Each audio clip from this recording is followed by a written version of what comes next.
Para explicar sobre a proclamação da República, eu vou usar um PowerPoint. A tela inicial é uma brincadeira que está fazendo com se a República fosse hoje, né?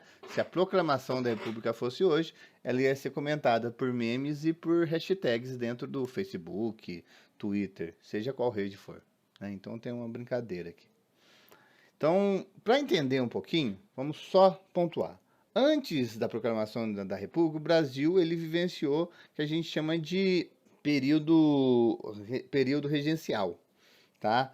Então, o Brasil teve no começo Dom Pedro II, Dom Pedro I, daí você tem um período regencial, depois você tem o Dom Pedro II, Dom Pedro II que até está na imagem. O Império de Dom Pedro II, tá? Ele começa em 1840 com o golpe da maioridade e vai até 1889 com a proclamação da República, certinho? E ele estava, né, no fim dela, na verdade, ele estava sendo sustentado por três partes: pela sociedade, por uma elite agrária, principalmente do Nordeste, que via a escravidão com os bons olhos, tá? Pela igreja e pelos militares, tá? E a proclamação da República acontece como? Acontece com a queda desses pilares. Então, você tirou os pilares de sustentação do poder de Dom Pedro II, você tem a queda do imperador. É bem simples, tá?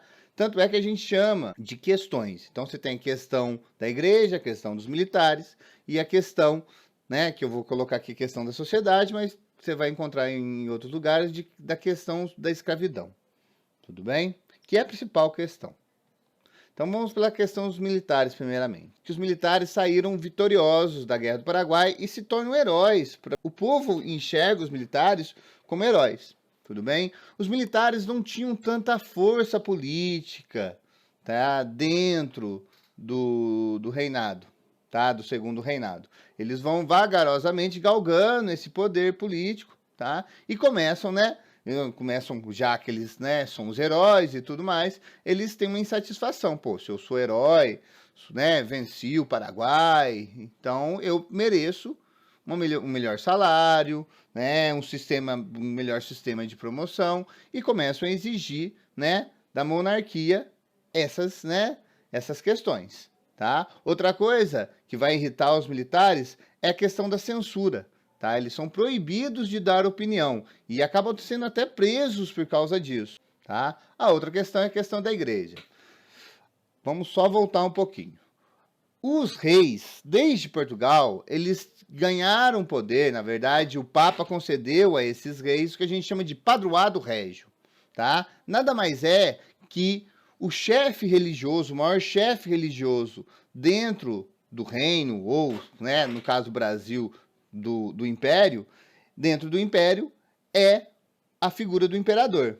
Então, dentro do Brasil, quem nomeava os bispos, quem fazia interpretação das bulas papais, não era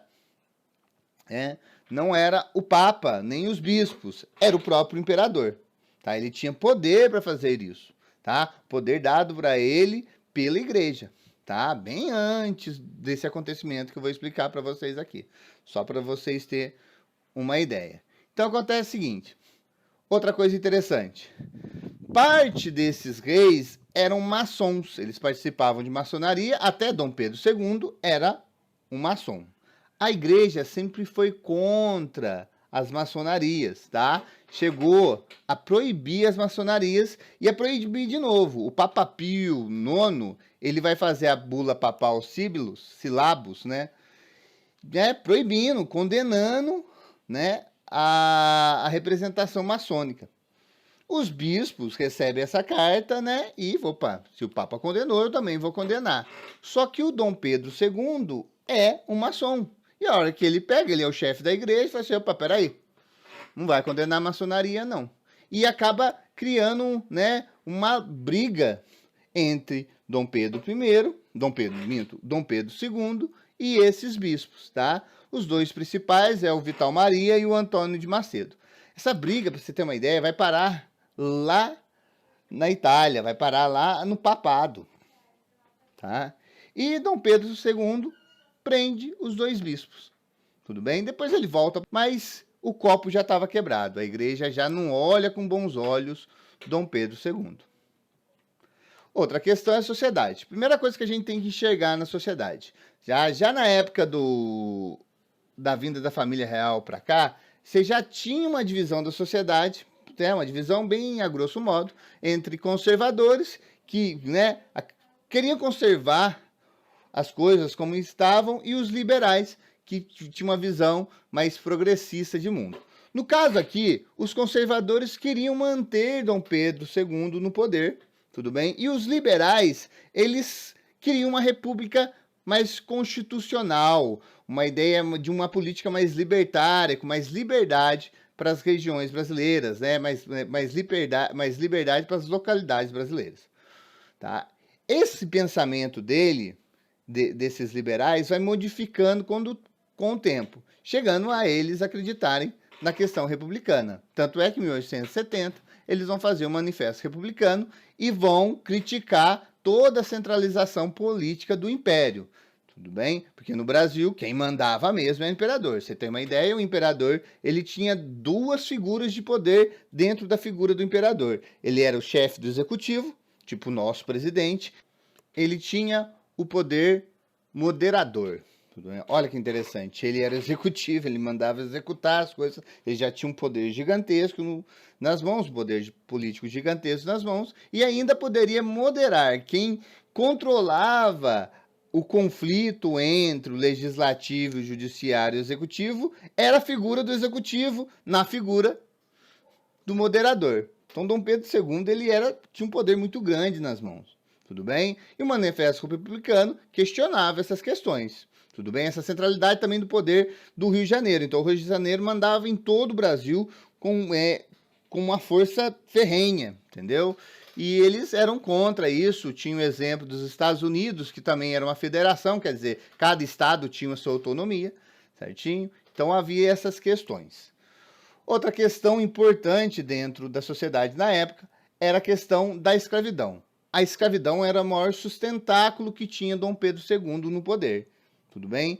Porque grande parte da elite, principalmente a elite latifundiária, né, que é aquelas que são grandes donos de terra, que lá do Nordeste, eles apoiavam Dom Pedro II, né, por causa da questão de manter a escravidão. Presta atenção, em 1888 acaba a escravidão, em 1889 acaba a monarquia, só para você ter uma ideia. Então, quando Dom Pedro II, né, na verdade, a figura, né, da Rainha Isabel, abole a escravatura, eles meio que dão a rasteira nessa elite agrária. E essa elite agrária passa a não apoiar mais Dom Pedro II e apoiar, né, um golpe republicano, né, uma proclamação republicana. Tudo bem? Então, então a gente tem lá, olha lá. Voltamos ao gráfico, tá? Essa charge de Dom Pedro II dormindo é para zoar com ele mesmo, né? Ele está dormindo enquanto N coisas estão acontecendo. A imprensa tem muita força nessa época, tudo bem? Ela acaba questionando muito Dom Pedro. Então você tem 3 sociedades, né? Você tem 3 sustentáculos e cada uma foi ruída, acabou. Então o imperador está no ar. Entendeu? Só esperando o golpe. Tanto é que eles esperavam o golpe que a gente tem um acontecimento simbólico antes do golpe, que é um baile que aconteceu na Ilha Fiscal. A Ilha Fiscal ela fica no Rio de Janeiro, na parte histórica do Rio de Janeiro. Tudo bem? Tem a foto aí para mostrar o jeito que era a Ilha Fiscal e tudo mais. E eles fazem uma festa, mas uma festa regada a champanhe, quase uma rave, né, do século XIX, sério, foi um festão, um gastão, e foi a última festa que o Império fez, tudo bem? Você tem uma ideia, eles fizeram a festa no dia 9 de novembro, 6 dias depois, dia 15 de novembro, Dom Pedro II vai sofrer, né, o golpe, vão proclamar a república, né, e vão acabar com a monarquia, certinho?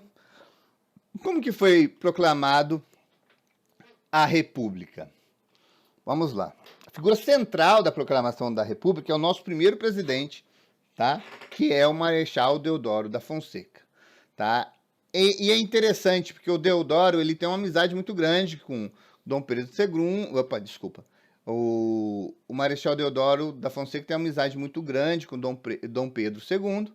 E para Marechal Deodoro da Fonseca dar o golpe, né, vamos chamar isso de golpe, ou fazer a proclamação, ele acaba sendo enganado duas vezes, tá? A primeira é o seguinte, né? O pessoal que era a favor da República, o Marechal Deodoro não era a favor da República. Ele achava que, apesar de ruim, a monarquia tinha que ser mantida, tá? Tem cartas dele falando disso. Só que para ele apoiar o golpe, já que ele era uma figura muito respeitada, então ele era o cara que, né, era uma figura poderosa, respeitada, para ele dar o golpe, primeiro, eles soltaram, olha, uma fake news. A fake news não existe hoje, existe desde sempre. Soltaram uma fake news. Eles chegam no Deodoro da Fonseca e falam assim: ó, o negócio é o seguinte, Visconde de Ouro Preto tá querendo prender você. Deodoro falou: opa, antes que aconteça isso, eu vou lá pedir a demissão dele. E marcha, pega, né, sua tropa e marcha, né, sobre o Campo do Santana, no quartel-general de Campo Santana, e exige a demissão do Visconde de Ouro Preto. O Dom Pedro II, olha aquilo lá e fala assim: manda ele embora, depois escolhe outro, não tem importância, não vou cair agora. E acaba demitindo o Visconde de Ouro Preto. Né? O que Marechal Deodoro faz? Ó, tá ótimo, vou voltar para minha casa. Quando o Marechal volta para casa dele, começam os burburinhos e eles fazem o quê? Marechal não deu ainda, não derrubou a monarquia ainda. Para derrubar a monarquia, o que eles fazem? Falam assim: ó, Dom Pedro II vai nomear para o cargo de chefe ministerial. Eu falei: quem? Ele falou assim: o Gaspar. O Gaspar é inimigo declarado de Deodoro da Fonseca por causa de uma mulher chamada Ana Carolina, tá? Uma baronesa. E, né, Deodoro da Fonseca fala: então é assim, então? Daí Deodoro da Fonseca assina a carta da proclamação da República, tá? Acabando, dissolvendo o Império. Tudo bem? Daí os republicanos realizam uma sessão extraordinária na Câmara Municipal do Rio de Janeiro para ser, né, declarado a República. Certinho? E depois disso eles fazem uma festa, cantam uma música da Revolução Francesa, mas o movimento político nosso não tem nada a ver com o movimento da Revolução Francesa. Tá? O movimento político nosso é elitista, né? Já, se é elitista, não tem participação social alguma, o povo assiste abestado o que está acontecendo. Tá, né? Demora muito para todo o Brasil descobrir, né, todo brasileiro descobrir que estava vivendo uma república, né, justamente porque não tinha participação da população nesse processo. É um processo feito pelo exército e a elite, né, se arranjando, um disso que me disse, que acabou, né, na derrubada de Dom Pedro II do poder. Certinho? Tá? Aqui tem um mapa mental para vocês explicando como que foi. Lembrando que eu vou colocar isso aqui no grupo. Tá? Você tem aí as crises da monarquia, né? Você tem a questão da briga do Dom Pedro II com a igreja, com a elite agrária. Só está divididinho o que eu falei durante a aula. Tudo bem? Até mais.